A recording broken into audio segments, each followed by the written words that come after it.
Next man out एक market चलती है विदेश में, next man out. Next man out में कैच का रेट है मान लो 40 पैसा, रन आउट का 10 रुपया, उसमें लिखा है अदर। अदर में 3-4 चीज़ें आती है। एक होता है हैंडल द बॉल, जैसे बॉल आ रहा है आपने अगर बॉल हाथ से रोक लिया तो वो हैंडल द बॉल, उसका भी 1 का 200 है।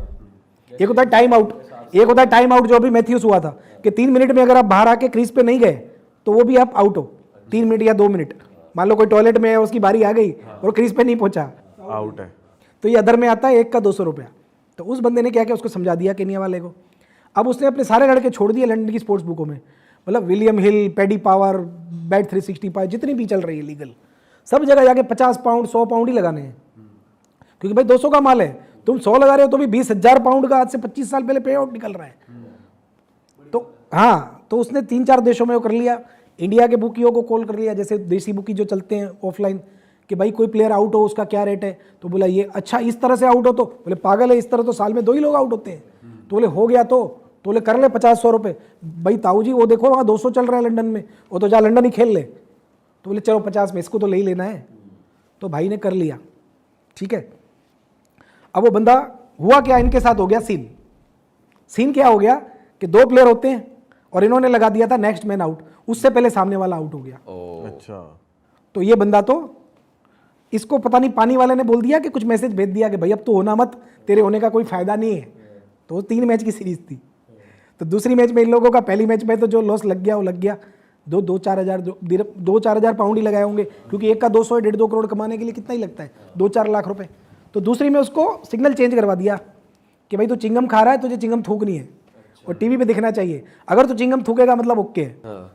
अच्छा, ऐसे ऐसे इशारे होते हैं। जैसे हमारे आईपीएल के क्रिकेटर को व्हाइट तौलिया लटकाया था थोड़े टाइम पहले, नाम तो बराबर ही है क्योंकि उसका भी साबित नहीं बोल सकते। तो दूसरी मैच आई, इनके बंदे फिर चले गए स्पोर्ट्स बुकों में। और स्पोर्ट्स बुक वालों को भी पता था कि इनको तो आदत है ये सब खेलने की, पिछली मैच में हार के गए, तो केस भी उनका मजबूत हो गया, उनका एक तो फायदा हो गया कि भाई पिछली में भी खेले और ऐसा कुछ हुआ नहीं। अगर पहले में ही हो जाता तो इनको पैसे ही नहीं मिलने थे। सही बात है। अगर लंदन की बैटिंग कमीशन अगर चेक करती कि भाई 10 जगह पे सेम चीज़ें हुई है तो वैसे ही पैसे नहीं मिलते। और यही हुआ। मैंने ये टीवी में लाइव देखा हुआ इसलिए बोल रहा हूँ, आज भी आपको यूट्यूब पे हाईलाइट में दिखा सकता हूँ वो चीज़ में, अभी खोल के, ठीक है। मैच का नाम लूंगा नहीं कि तो पब्लिक को देख सकते हैं। तो उसने चिंगम थूकी और मैं टीवी पे देख रहा था, उसने अपना पैर घुसेड़ दिया विकेट में। हाँ, और लंदन की 4-5 स्पोर्ट्स बुक ने फिर भी पैसे नहीं दिए कि भाई ये सस्पिशियस बैट है और ये प्लेयर पे आपने 2 मैच से ही लगा रहे हो और इसने किया है, लो वॉल्यूम का, गंदी कंट्री का लड़का है, ये है वो है। स्टिल उन लोगों ने 1-1.5 करोड़ इंडियन मार्केट से बटोर लिए। तो फिक्सिंग वहाँ से चालू हुई जब उनकी नज़र पड़ी। अब आता है इंडिया में फैंसी का दौर, 1 ओवर 2 ओवर 4 ओवर 1-1 बॉल जो भाई ने बोला, ये सब तो अभी चालू हुआ है 5-6 साल 7 साल। अच्छा, इसके बाद फिक्सिंग ने बहुत बड़ा रोल प्ले किया है। सर ये कौन से लेवल के मैचेस में होता और है? फिक्सिंग बड़ी T20 आने के बाद। अच्छा, और सर जैसे अभी इशारों की बात हो रही है कि चिंगम थूक दी, और क्या ऐसे कुछ सेट इशारे हैं? देखो, इशारे 100 तरह के होते हैं। जनरली क्या होता है कि जब कोई फिक्सर किसी भी प्लेयर को सेट करता है तो उसको एक तो क्या डर होता है कि भाई तुझे मान लो एक खराब ओवर डालनी है, तो 1 ओवर का 40 लाख रुपया जैसे रेट तय किया कि 30 लाख रुपया। खराब ओवर क्या होती है कि एवरेज एक T20 की ओवर में रन आते हैं 7 से 8, तो बुकी ऑड्स क्या चलाते हैं 7-8 रन, मतलब कि आप 8 रन पे अगर लगाओगे तो जितना लगाओगे उतना मिलेगा। 1 करोड़ लगाया तो 1 करोड़, 2 करोड़ लगाया तो 2 करोड़, और आप 10-15 लड़के बिठा के आराम से 2 करोड़ काट सकते हो आज के ज़माने में। तो आपने उसको 30 लाख दे दिया, बट आप तो उसके ऊपर रिस्क कितना ले रहे हो, 2 करोड़ का। अगर उसने रन नहीं दिए तो क्या करोगे? कभी कभी बीच में बिचौलिए भी रहते हैं, जो प्लेयर को फिक्सर डायरेक्ट नहीं जानता है, बीच में बिचौलिए रहते हैं। लाइक उनका कोई स्पोर्ट्स मैनेजमेंट का एजेंट हो गया, उसकी कोई गर्लफ्रेंड हो गई, होती है ना, जैसे कोई भी है जो बीच में ऐसी लड़कियां होती है जो उनसे कांटेक्ट करवा देती है क्रिकेटरों से, बरोबर, आपने ये सब सुना होगा, हनी ट्रैप जिसको बोलते हैं, ठीक है। तो ये हनी ट्रैप होते हैं। तो वो लोगों ने सेट तो कर लिया, फिर भी ये क्या बोलते हैं भाई ग्राउंड पे हमें तू पहले इशारा देगा फिर हम माल काटेंगे, या हमें हमारा 1.5-2 करोड़ वेस्ट नहीं होना चाहिए। तो इशारा क्या होता है भाई, येलो कलर का हैंडबैंड पहनेगा, रेड पहनेगा, या यहाँ से उतार के यहाँ पहनेगा, हेलमेट को उतार के नट टाइट करेगा, या जूते को नीचे से तू साफ करेगा, या तो रनअप लेके एम्पायर तक जाके वापस आएगा, या अपने बैट को यूं जाके, अगर बैट्समैन की सेटिंग है कि भाई जल्दी आउट होना है, 12 रन के अंदर आउट होना है, तो बैट्समैन को टेकिंग गार्ड लेना है या बॉलर को प्रैक्टिस बॉल डालने हैं। तो ऐसे 100 तरह के होते हैं।